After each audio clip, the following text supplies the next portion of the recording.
ଆମେ ସାଧାରଣତଃ ନିଦକୁ କ'ଣ ଭାବୁ? ବୋଧେ ଖାଲି ଟିକେ ଆରାମ କରିବା ପାଇଁ, ଦିନସାରାର ଥକା ଦୂର କରିବା ପାଇଁ। କିନ୍ତୁ ଯଦି କୁହାଯାଏ ଯେ ଏଇ ନିଦ ହିଁ ପ୍ରକୃତିର ସବୁଠୁ ଶକ୍ତିଶାଳୀ ଔଷଧ, ହଁ, ଆଜି ଆମେ ସେଇ ନିଦ ଭିତରେ ଲୁଚି ରହିଥିବା ଏକ ଆଶ୍ଚର୍ଯ୍ୟକର ଶକ୍ତି ବିଷୟରେ କଥା ହେବା। ଏ କଥାଟା ଟିକେ ଶୁଣନ୍ତୁ।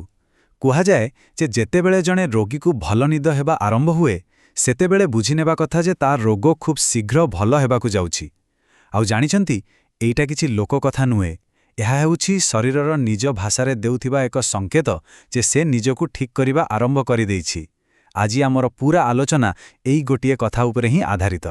ତେବେ ଚାଲନ୍ତୁ ଆରମ୍ଭରୁ ଦେଖିବା ନିଦ କେମିତି ଗୋଟେ ଭୁଲିଯାଇଥିବା ଔଷଧ ଭଳି। ମାନେ ଏମିତି ଏକ ଜିନିଷ ଯାହା ଆମ ପାଖରେ ସବୁବେଳେ ଅଛି, କିନ୍ତୁ ତାର ପ୍ରକୃତ କରାମତି ଆମେ ବୋଧେ କେବେ ବି ଠିକ୍ରେ ବୁଝିପାରୁନା। ସାଧାରଣତଃ ଆମେ କ'ଣ ଭାବୁ ଯେ ଶୋଇବା ମାନେ ବାସ୍ ଶରୀରଟାକୁ ପୁରା ସୁଇଚ୍ ଅଫ୍ କରିଦେବା। କିନ୍ତୁ କଥାଟା କ'ଣ ସତରେ ସେଇଆ? କ'ଣ ହେବ ଯଦି କୁହାଯାଏ ଯେ ଆମେ ଯେତେବେଳେ ଶୋଇଥାଉ ସେତେବେଳେ ହିଁ ଆମ ଶରୀର ଭିତରେ ସବୁଠୁ ଜରୁରୀ ଆଉ ସବୁଠୁ ସକ୍ରିୟ କାମ ଚାଲିଥାଏ। ଏଇ ଚିନ୍ତାଧାରାଟା ହିଁ ସବୁକିଛି ବଦଳାଇ ଦେବ। ତାହେଲେ ପ୍ରଶ୍ନ ଆସୁଛି, ଯଦି ଶୋଇବାଟା ସୁଇଚ୍ ଅଫ୍ ହେବା ନୁହେଁ, ତେବେ ପ୍ରକୃତରେ ହୁଏ କ'ଣ? ଆସନ୍ତୁ ଦେଖିବା ଆମ ଶରୀର ରାତିରେ କେଉଁ ସବୁ କାମ କରେ। ମାନେ ତାର ଯେଉଁ ଡିଟକ୍ସିଫିକେସନ୍ ଆଉ ରିପେୟାର କାମ, ସେସବୁ କେମିତି ଚାଲେ। ତେବେ ଆଜିଠୁ ଆସନ୍ତୁ ନିଦ ପାଇଁ ଗୋଟେ ନୂଆ ପରିଭାଷା ମନେ ରଖିବା। ନିଦ ମାନେ ଖାଲି ଆଖି ବନ୍ଦ କରିବା ନୁହେଁ।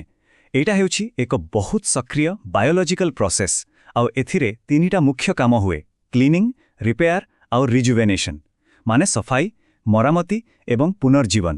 ରାତିସାରା ଆମ ଶରୀର ଏଇ ତିନିଟା କାମରେ ହିଁ ଲାଗିପଡ଼େ। ଏହାକୁ ବୁଝିବାକୁ ଗୋଟେ ସହଜ ଉପାୟ ଅଛି। ଟିକେ ଭାବନ୍ତୁ ତ, ଗୋଟେ ବଡ଼ ସହର ଦିନସାରା କେତେ ଚଳଚଞ୍ଚଳ ଥାଏ, ଆଉ ରାତି ହେଲେ କେତେ ମଇଳା ଜମିଯାଏ। ଆମ ଶରୀରର ଅବସ୍ଥା ବି ଠିକ୍ ସେମିତି। ଆଉ ଯେମିତି ରାତିରେ ସହରର ସଫାଇ କର୍ମଚାରୀମାନେ ବାହାରନ୍ତି, ଠିକ୍ ସେମିତି ଆମେ ଶୋଇବା ପରେ ଆମ ଶରୀର ଭିତରର କ୍ଲିନ୍ଅପ୍ କ୍ରୁ ନିଜ କାମରେ ଲାଗିପଡ଼େ। ଆଉ ଜାଣିଛନ୍ତି, ଏ ସଫାଇ କାମଟା ବଡ଼େ ମଜାଦାର ଭାବରେ ହୁଏ। ପ୍ରଥମେ ତ ଦିନସାରା ଆମ କୋଷଗୁଡ଼ିକରେ ଯେତେ ସବୁ ମଇଳା ଜମା ହୋଇଥାଏ, ସେସବୁକୁ ବାହାର କରାଯାଏ। ଦ୍ୱିତୀୟରେ, ଶରୀରର ଯେଉଁ ଅଧିକ ଗରମ ଥାଏ ତାକୁ ବାହାର କରିଦିଆଯାଏ, ଏକଦମ କୁଲିଂ ସିଷ୍ଟମ ଭଳି। ଆଉ ତୃତୀୟ କଥା, ଯାହା ସବୁଠୁ ଗୁରୁତ୍ୱପୂର୍ଣ୍ଣ, ଆମେ ଗଭୀର ଆଉ ଦ୍ରୁତ ନିଶ୍ୱାସ ନେଉ। ଏମିତି ଲାଗେ ଯେମିତି ଆମ ଫୁସ୍ଫୁସ୍ ଗୋଟେ ପମ୍ପ ଭଳି କାମ କରି ଭିତରର ସବୁ ଟକ୍ସିନ୍ସକୁ ବାହାରକୁ ଫୋପାଡ଼ି ଦେଉଛି। ୟାର ଗୋଟେ ସିଧାସଳଖ ହିସାବ ଅଛି। ଶରୀରରେ ଯେତେ ଅଧିକ ଟକ୍ସିନ୍ ବା ମଇଳା ଜମିବ, ତାକୁ ସଫା କରିବା ପାଇଁ ସେତେ ଅଧିକ ନିଦ ଦରକାର ପଡ଼ିବ। ଏବେ ବୁଝିଲେ, ଦେହ ଖରାପ ହେଲେ ଆମକୁ ଏତେ ନିଦ କାହିଁକି ଲାଗେ? କାରଣ ସେତେବେଳେ ଶରୀରର ସବୁ ଫୋକସ୍ ଥାଏ କେବଳ ଏଇ ସଫାଇ କାମ ଉପରେ। ଆଚ୍ଛା, ସଫାଇ କାମ ସରିଗଲା ପରେ ଆସେ ରିପେୟାର ଟିମ୍ର ପାଳି। ଏମାନେ କ'ଣ କରନ୍ତି? ଦିନ ସାରାର ଚାପରେ ଯେଉଁ ଟିସ୍ୟୁଗୁଡ଼ିକ ଡ୍ୟାମେଜ୍ ହୋଇଥାଏ ତାକୁ ମରାମତି କରନ୍ତି। ଆମ ନର୍ଭସ୍ ସିଷ୍ଟମକୁ ପୁରା ଶାନ୍ତ କରିଦିଅନ୍ତି। ଏପରିକି ଛୋଟ ଛୋଟ କ୍ଷତ ବି ଶୀଘ୍ର ଭଲ ହୋଇଯାଏ। ସତ କହିବାକୁ ଗଲେ ଶରୀରର ପ୍ରତିଟି କୋଷକୁ ଏକ ନୂଆ ଜୀବନ ମିଳିଯାଏ। ଏସବୁ ଶୁଣିବାକୁ ତ ବହୁତ ଭଲ ଲାଗୁଛି, କିନ୍ତୁ ପ୍ରଶ୍ନ ହେଉଛି, ଏହାର କିଛି ପ୍ରମାଣ ଅଛି କି? କ'ଣ ନିଦ ସତରେ ଏତେ ଶକ୍ତିଶାଳୀ ଯେ ବଡ଼ ବଡ଼ ରୋଗକୁ ବି ଭଲ କରିପାରିବ? ଆସନ୍ତୁ ଏବେ ସେହି ବିଷୟରେ ଦେଖିବା, କିପରି ଗଭୀର ନିଦ ଏକ ପ୍ରେସ୍କ୍ରିପ୍ସନ୍ ଭଳି କାମ କରେ। ତେବେ ସବୁଠୁ ବଡ଼ ପ୍ରେସ୍କ୍ରିପ୍ସନ୍ କ'ଣ? କେଉଁ ଔଷଧ ସବୁଠୁ ଭଲ? ଉତ୍ତରଟା ହେଉଛି ଗଭୀର ନିଦ। ବାସ୍, ଆଉ କିଛି ନୁହେଁ। ଏହା ଏତେ ଶକ୍ତିଶାଳୀ ଯେ ଆମେ କଳ୍ପନା ବି କରିପାରିବାନି। ଏଇ ଲିଷ୍ଟଟାକୁ ଟିକେ ଦେଖନ୍ତୁ। ଗଭୀର ନିଦ କେଉଁ କେଉଁ ରୋଗକୁ ଭଲ କରିବାରେ ସାହାଯ୍ୟ କରେ? Heart disease, high blood pressure, ଏପରିକି ପାରାଲିସିସ୍, ଆଜ୍ମା, କ୍ୟାନ୍ସର ପରି ଭୟଙ୍କର ରୋଗ ବି। ଆଉ କେବଳ ଶରୀର ନୁହେଁ, ମନର ରୋଗ ଯେମିତିକି ଡିପ୍ରେସନ୍ କିମ୍ବା ସିଜୋଫ୍ରେନିଆ, ଏସବୁ କ୍ଷେତ୍ରରେ ବି ଏହାର ବହୁତ ବଡ଼ ଭୂମିକା ରହିଛି। ସତରେ ପ୍ରକୃତିର ଏ ଶକ୍ତିକୁ ବୁଝିବା କଷ୍ଟକର।